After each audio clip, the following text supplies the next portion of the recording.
Welcome back to the reading of the poem of the Man God, written by Maria Valtorta, Volume 2. Chapter 227. Margium is entrusted to Porphirea. 24th July 1945. Jesus is on the Lake of Galilee with his disciples. All the disciples are with him, including Judas, who has quite recovered and whose countenance has become more gentle after his illness and the attention he has received. There is also Margium, who is rather frightened, as it is his first time out on the lake. He does not want to let it be seen, but every time the boat pitches more vigorously, he clings with one arm to the neck of the sheep, which shares his fear, bleeding pitifully, and with the other arm he grasps whatever he can: the mast, a bench, an oar, Peter's leg, or Andrew's, or the leg of the servants, who move backwards and forwards, maneuvering the boat, and he closes his eyes, fearing perhaps that his last hour has come. Pinching the boy's cheek, Peter now and again says to him, "You are not afraid, eh? A disciple must never be afraid."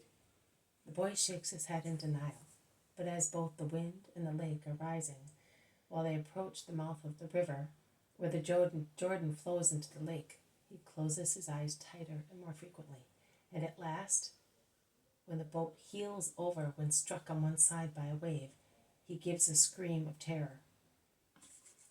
Some of the apostles laugh, and some tease Peter, remarking that he has become the father of a bad sailor. And some make fun of Margium, who always says that he wants to go by sea and by land preaching Jesus. And then he is afraid of sailing a few cables' length on the lake. But Margium defends himself, saying, "Every man is afraid of what he does not know. I of water, Judas of death."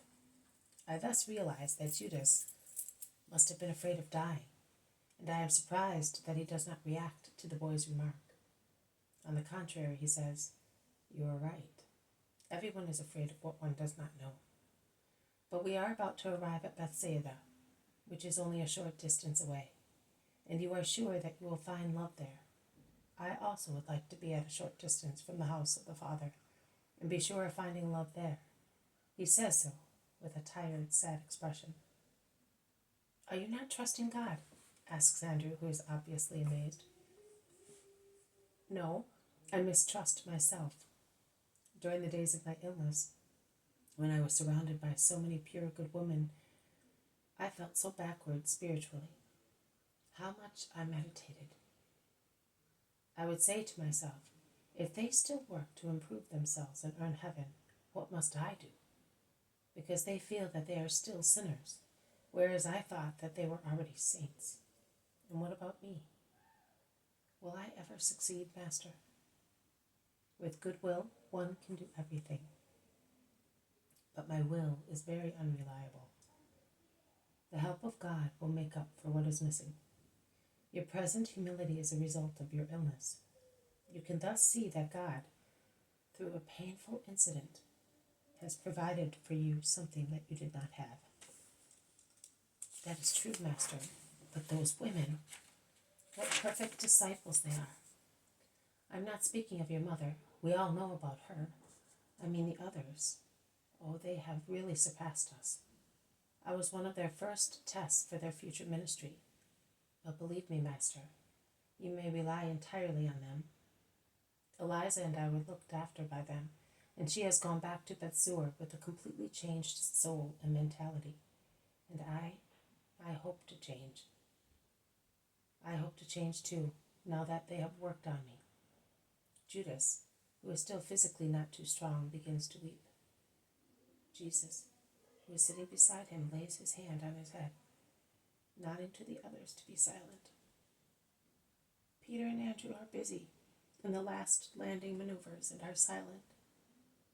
The zealot, Matthew, Philip, and Margium are certainly not anxious to speak, either because they are anxiously waiting to land or because they are wise enough not to make any remark.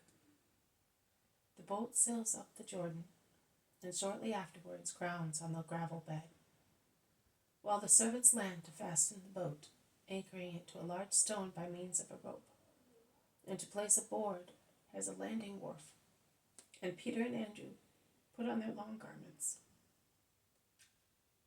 The other boat makes the same maneuver, and the other apostles land.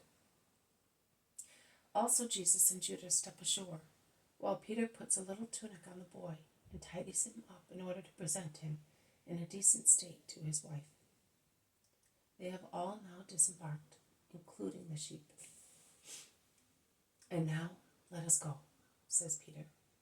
He is really excited. He takes the boy by the hand.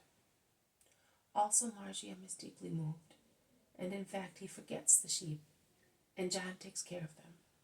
In a sudden fit of fear, Margiam asks, "But will she be wanting me? And will she really love me?" Peter reassures him, but perhaps he is affected by the same fear, and he says to Jesus, "Master, will you tell Porphirea? I don't think I could explain the situation to her properly." Jesus smiles and promises that he will see to it. They soon arrive at the house following the riverbank. Through the open door, they can hear Porphirea doing her housework.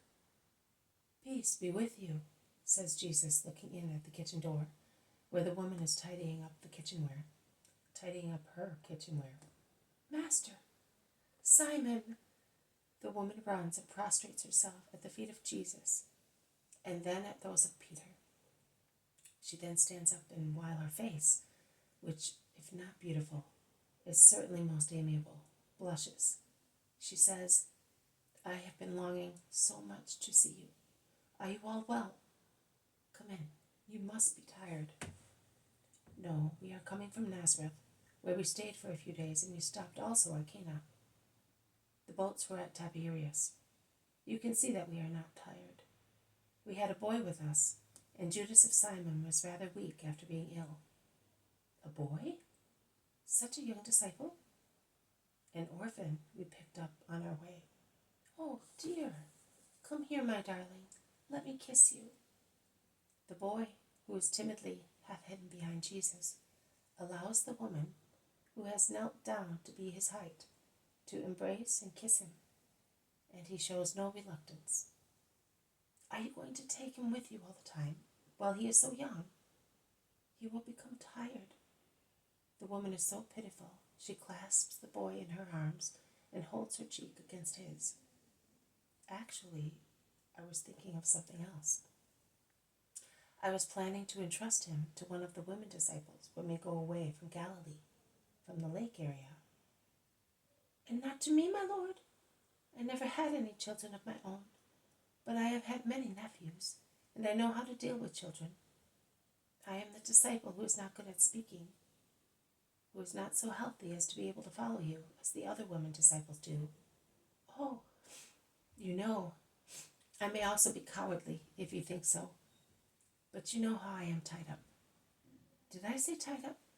I am tied with 2 ropes, each pulling me in opposite directions, and I have not the courage to cut off either one or the other. Let me be of some little service to you by being the mother disciple of this boy. I will teach him what the others teach many other people, to love you." Jesus lays his hand on her head and smiling says, "The boy was brought here because I knew he would find a mother and a father here. Here, let us make up the family." And Jesus puts Margiam's hands into those of Peter, whose eyes are shining with tears, and those of Porphirea, and bring this innocent boy up in a holy manner.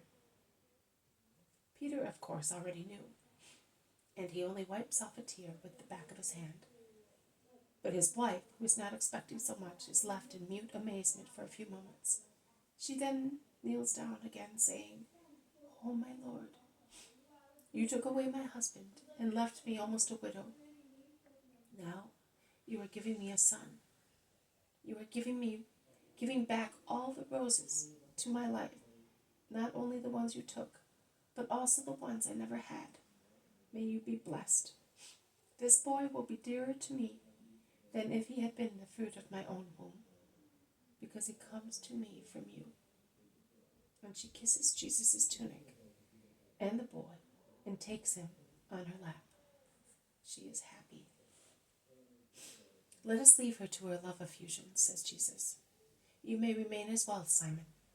We are going to town to preach. We shall come back late this evening and ask you for food and a place to rest.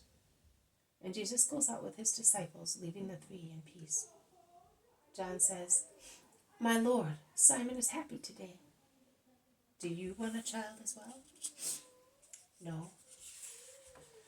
I would like a pair of wings to fly up to the gates of heaven and learn the language of the light to repeat it to men. And he smiles. They settle the sheep at the end of the orchard, near the large room where the nets are stored. They give them some leaves, grass, and water of the well, and then go towards the town center. This has been a reading from the poem of the Man God, written by Maria Valtorta, Volume 2. Chapter 227, Margium is entrusted to Porphirea. Thank you for listening. I will see you tomorrow. May God bless you, and may peace be with you.